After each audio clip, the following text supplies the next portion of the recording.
Hey everyone, welcome back to the homestead. I am Nadine.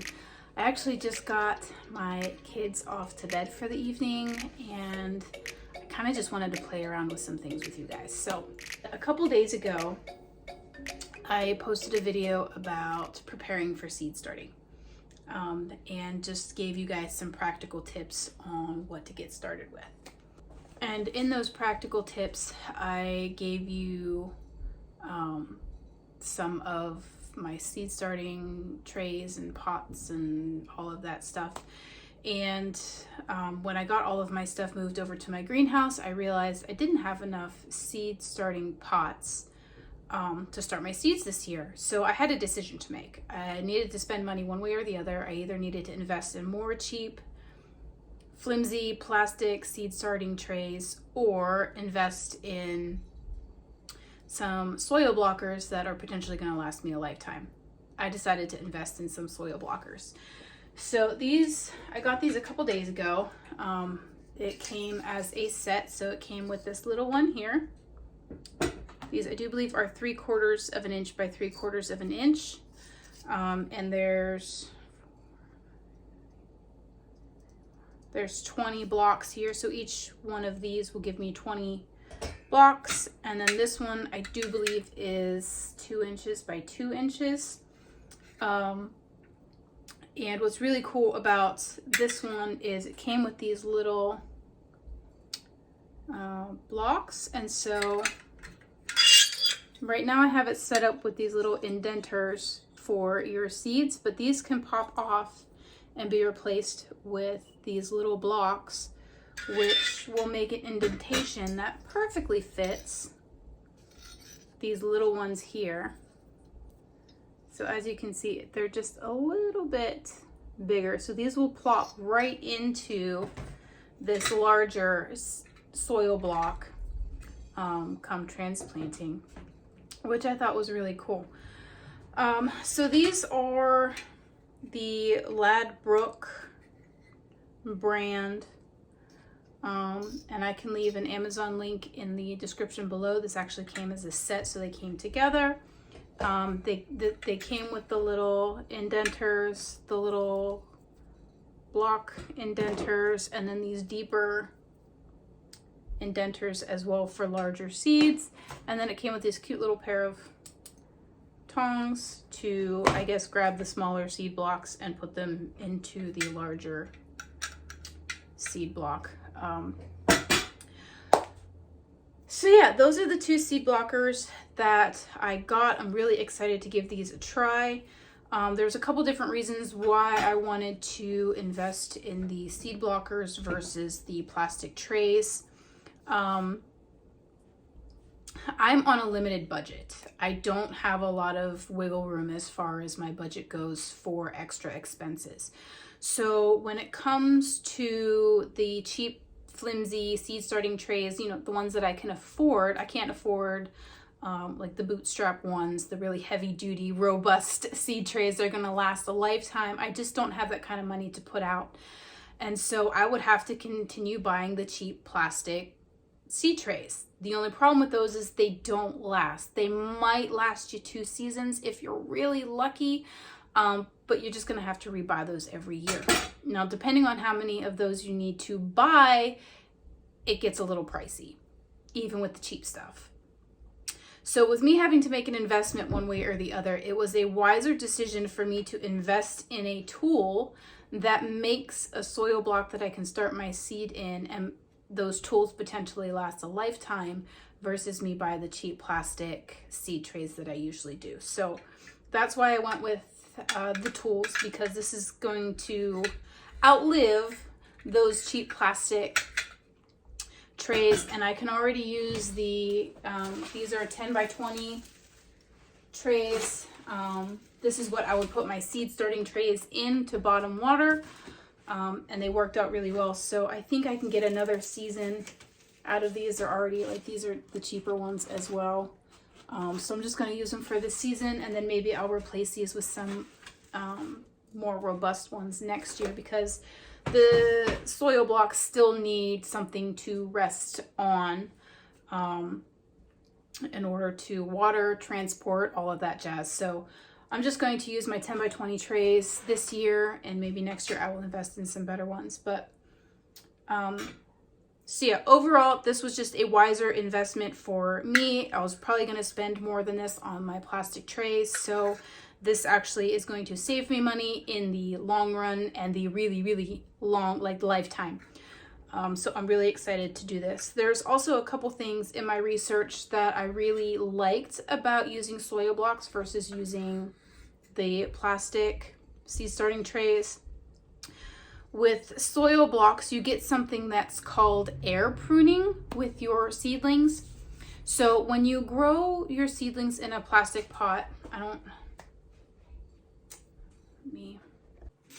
So these are the plastic trays that I would use, and you can see how flimsy they are and just brittle. And then I did have these for up potting. They're a little bit more sturdy, but again, they're really small, and so they just don't, I don't know, guys. I just wasn't super thrilled with them. But anyway, when you grow your seedlings in a pot like this, the roots are going to hit the side, and then they kind of go in a spiral. If you've seen plants that you've either started on your own or you've bought at a nursery and you pull them out, you see like all of the roots that are going around the soil block. This is called a root-bound seedling, and it's just not that great. When you transplant it, you're going to have some transplant shock. And it's quite possible that your seedlings are going to continue to grow their roots that way instead of being able to spread their roots out, because they grew that way. They grew with their roots all twisted and tied up and root bound. Whereas with the soil block has no plastic around it. The soil is what's holding your seed and your plant. So when the roots get to the sides of your soil block, they stop growing. They hit the side, they reach air, and they're like, oh, we can't grow there because there's air. And so it starts sending out roots closer to the base of the plant, and it becomes just a stronger network of roots because it's growing in more directions and not becoming root bound. So that's another reason why I wanted to go with soil blocking. Overall, the main reason why I wanted to go with soil blocking is, one, it saves me money in the long run. Two, it's a little bit more sustainable than having to buy these cheap, flimsy plastic things every year and contribute to plastic that's not being recycled and ending up in landfills. And using soil is definitely more eco-friendly. So yeah, those are a couple reasons why I wanted to go with soil blocking. So I kind of just wanted to play around with things here tonight before I head off to bed, and kind of see how this all works. I did a little bit of research. There's a ton of different soil blocking recipes that people have used, different ingredients and so on and so forth. I don't have a lot of that stuff. I have potting soil. And so I was going to just see if I can get the soil consistency right with just my potting soil, and see if I need to order some different ingredients or a different potting soil, or just if I need something different than what I already have. So again, that's kind of why I'm experimenting with you guys tonight, to see how this works out and see if I need to make some adjustments before I really get into my heavy seed starting weeks, which is in a few weeks.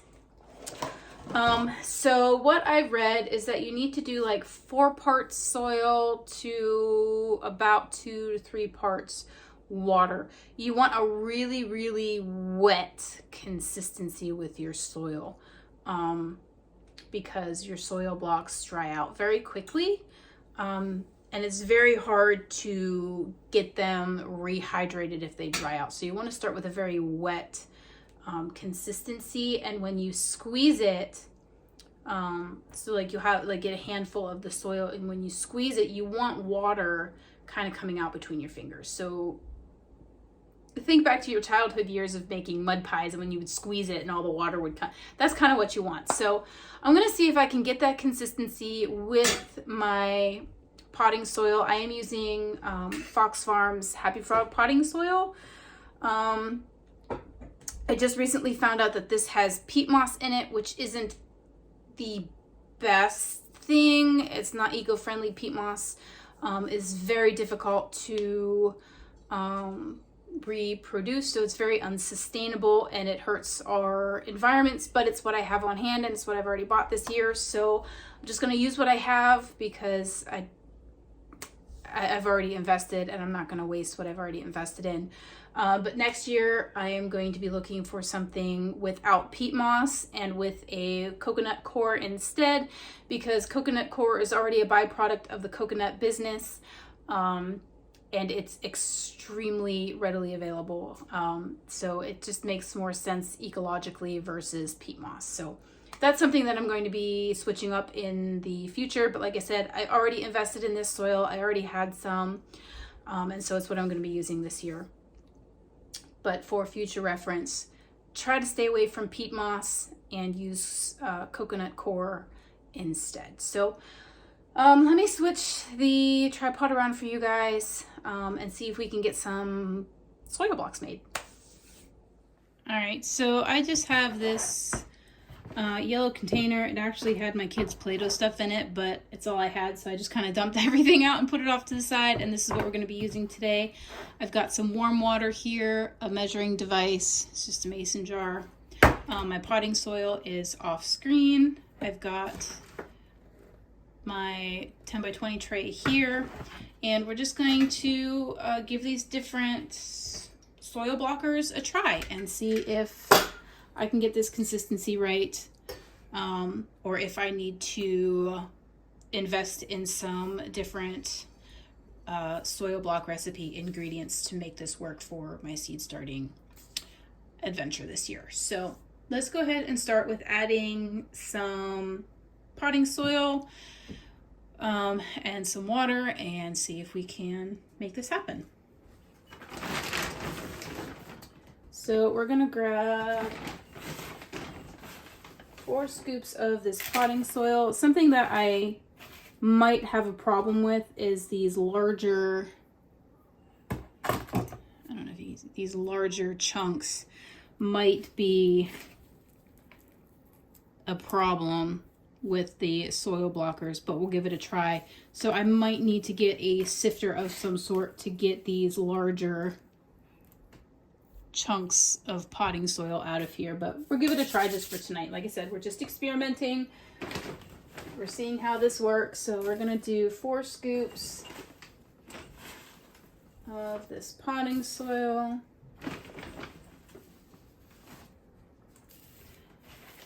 That looks good. And then we're going to grab some water.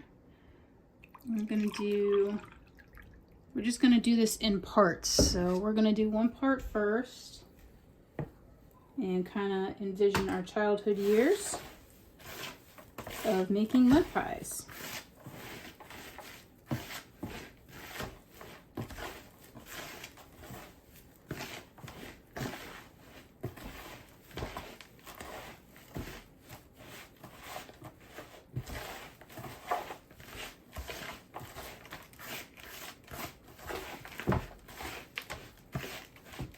All right, let's get a little bit more water.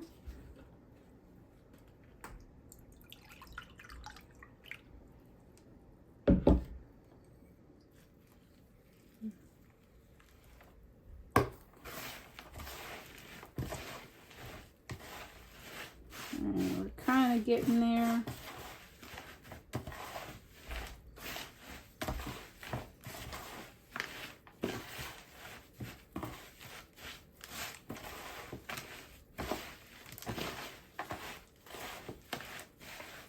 We're getting where there's a little bit of residual water at the bottom here, and it is a nice wet consistency, but when we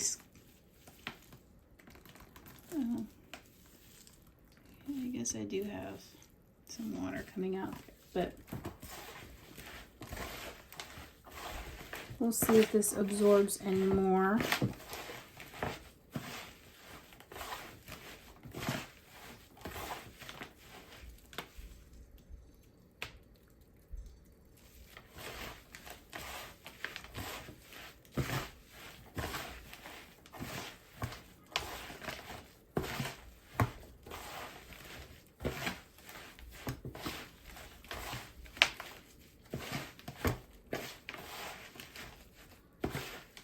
So I think that might be good. Excuse me, because when we squeeze it, we're getting a good bit of water come out of there, but it's still very, it just kind of falls apart. So potting soil itself may not work for this, but again, that's why I'm experimenting. That's why we're giving it a shot. See how this turns out. And with the larger pieces that are in it, you might have some problems getting it to, you see, I feel like that's very, very wet. So maybe let's add just a little bit more. Dry, you don't need much.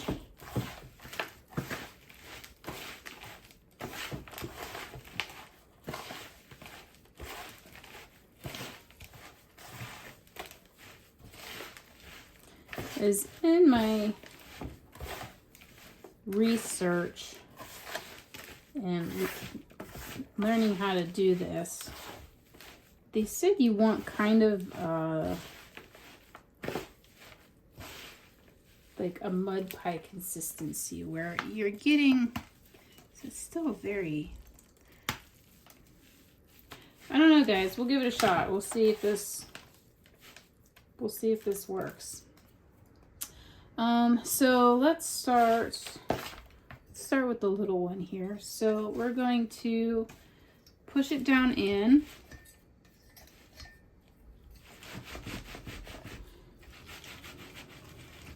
And then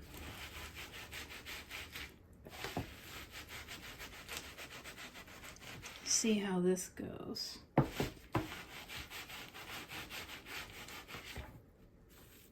Yeah, see, I'm gonna have a lot of problems with the bigger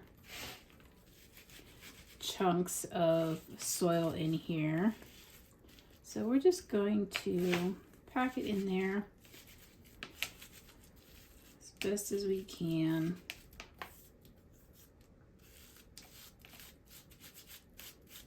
Kind of scrape off the bottom so we get a little bit even.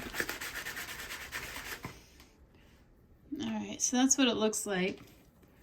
Like I said, I am having a little bit of trouble with the larger chunks of soil in here.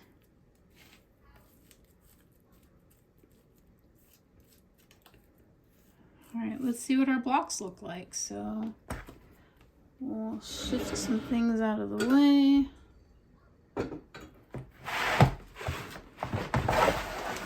Here are 10 by 20 over. And let's see how they do.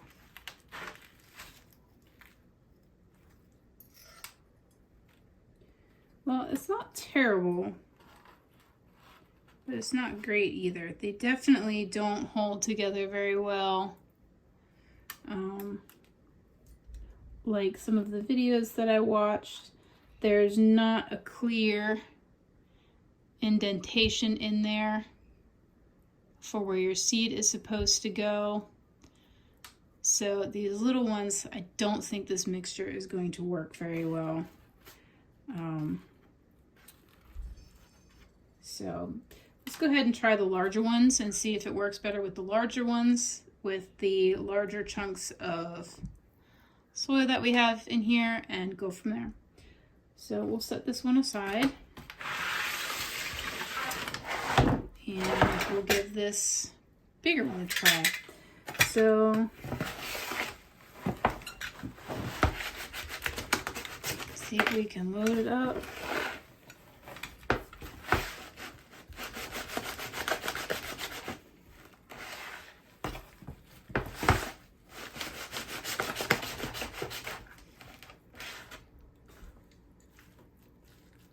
I might even have it bit too wet. Let's just kind of pack it in there and see how it does.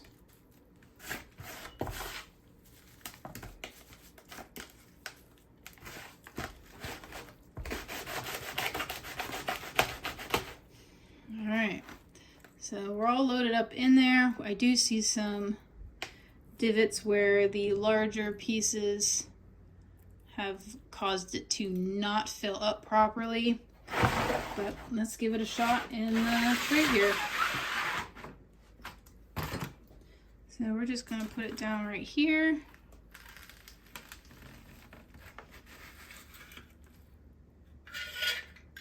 Okay, so this one did a little bit better. You can see a clear indentation in the middle there. And it is holding together a little bit better in the larger one, but it does still feel very flimsy. So I feel like if this would dry out, it would just fall apart very easily. So I don't know. Oh, yep, see, that one just fell apart there. So I definitely think I need to do something other than just the potting soil and get a sifter to sift out the larger clumps of potting soil like this here. There. We've got a lot of really big pieces in there, and I think I need a finer mix, so that might help with it holding together better. So, but overall, I think this test run gave me a lot of information to see how this works and what I need to do to make this a more successful experiment in the coming days. So yeah, I think this was good, just seeing how things worked out. I definitely see the potential in this, and I'm going to keep trying and keep experimenting. But the potting soil itself is not going to work as well as I thought it would. And so we're going to scrap the just potting soil and make some amendments to my recipe here. So this trial run didn't work quite exactly how I had hoped that it would, but it gave me a lot of really great information to go off of, so that my next experiment with this might go better. So some things that I learned from this experiment. I need to sift my soil because there's a lot of chunky pieces in my potting soil that make it very difficult to get a nice compact block of soil. So I need to invest in a sifter of some sort so that I can get those larger, chunkier pieces out of my soil. And then I can try with sifted soil and see if that works. And if that doesn't work, then I need to look into incorporating some other elements into my potting soil to make it hold together better and retain moisture better. So another thing that may have caused this not to work as well is they recommend to let your soil and your water and whatnot sit for 30 minutes to an hour to let the water absorb into it before you use it. So that might have been a problem as well. But again, I'm just experimenting here. This is my first time using soil blockers, so I'm learning a lot just from trial and error here. So I'm really glad that, I gave this a shot here tonight, and now I have a better idea and a better understanding of what I need to make my soil blockers work. So I have a little bit of research to do ahead of me, but I'm really happy with, I wouldn't say the turnout, but I'm happy that I got my hands a little bit dirty and got some experience using them. They're very easy to use. You just kind of pack the soil in there and push it, and they came out nice. They just didn't hold together as well as I had hoped. So some tweaking needs to be made. So that is what I'm going to be doing over the next day or two, is doing some more research into some soil blocker recipes, different things that I can try to get them to hold together a little bit better. And hold their shape and all of that. So we're going to be doing some more experiments here this week. So stay tuned for those. And thank you for joining me tonight as I kind of play around with my new tools and see how they work. If you guys have any questions about soil blocking, go ahead and leave them in the comments below. If you've used soil blocking before for your garden and your seed starting, leave all the tips and tricks for me in the comments as well, because this is my first time and I'm happy to learn from those who have gone before me. So definitely leave all of the wisdom and advice for me if you've got it. Alrighty guys, that wraps up tonight's video. Going to clean up here and get off to bed myself and start fresh tomorrow. Thank you so much for watching. If you like this video, go ahead and hit the thumbs up and hit the subscribe button. If you are not a subscriber, make sure you also hit that bell so you get notifications when new videos are up on the channel. And if you are a subscriber, thank you so much for supporting my channel and for supporting me in this homesteading journey. Thank you so much for watching, and remember to grow where you're planted.